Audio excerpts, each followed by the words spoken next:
അസ്സലാമു അലൈക്കും വറഹ്മത്തുള്ളാഹി വബറകാതുഹു. ലോകം മുഴുവൻ യുദ്ധഭീതിയിൽ വേദനാജനകമായ സാഹചര്യത്തിലൂടെ കടന്നു പോകുമ്പോൾ നമ്മൾ ഏറ്റവും കൂടുതൽ മനസ്സിലാക്കേണ്ട ഒരു വിഷയം എന്താണെന്ന് വെച്ചാൽ, ഈ യുദ്ധത്തിൻ്റെ തുടക്കം ഏതോ ഒരു മനുഷ്യൻ്റെ മനസ്സിൽ നിന്നായിരുന്നു. ഈ ലോകത്തെല്ലാം സൃഷ്ടിക്കാൻ മനുഷ്യന് കഴിവുണ്ട്. നന്മയും തിന്മയും സൃഷ്ടിക്കാൻ കഴിവുണ്ട്.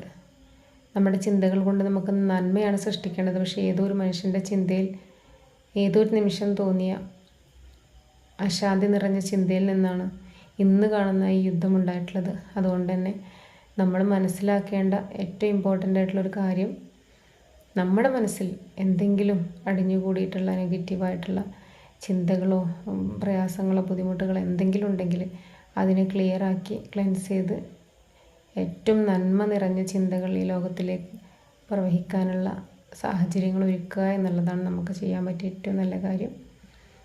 അപ്പോൾ എല്ലാവരും എന്ത് ചെയ്യുക, തിരിഞ്ഞു നോക്കേണ്ടത് പുറം ലോകത്തേക്കും ബോംബുകളിലേക്കുമല്ല, നമ്മുടെ ഹൃദയത്തിലാണ്. നമ്മുടെ ഹൃദയത്തിൽ അങ്ങനെ പൊട്ടാനിരിക്കുന്ന എന്തെങ്കിലും ബോംബുകളുണ്ടോ, അത്തരം ചിന്തകളുണ്ടോ എന്നതാണ് നമ്മൾ പരിശോധിക്കേണ്ടത്. അപ്പോൾ നമ്മളിലേക്ക് മടങ്ങാനുള്ള ഒരു അവസരമായി ഇതിനെ കണ്ടുകൊണ്ട് എല്ലാവരും എന്ത് ചെയ്യുക, നമ്മുടെ ഹൃദയം ക്ലീൻ ചെയ്യുക. ഭഗവാന്റെ തിരുനോട്ടം, അള്ളാഹുവിൻ്റെ തിരുനോട്ടം, സർവശക്തൻ്റെ തിരുനോട്ടം നമ്മുടെ ഹൃദയങ്ങളിലേക്കാണ്. ആ ഹൃദയം എപ്പോഴും ശുദ്ധമായിരിക്കട്ടെ, സുരക്ഷിതമായിരിക്കട്ടെ. അപ്പോൾ ഈ ലോകം മുഴുവൻ സുരക്ഷിതമായിരിക്കും. Bye bye. അസ്സലാമു അലൈക്കും.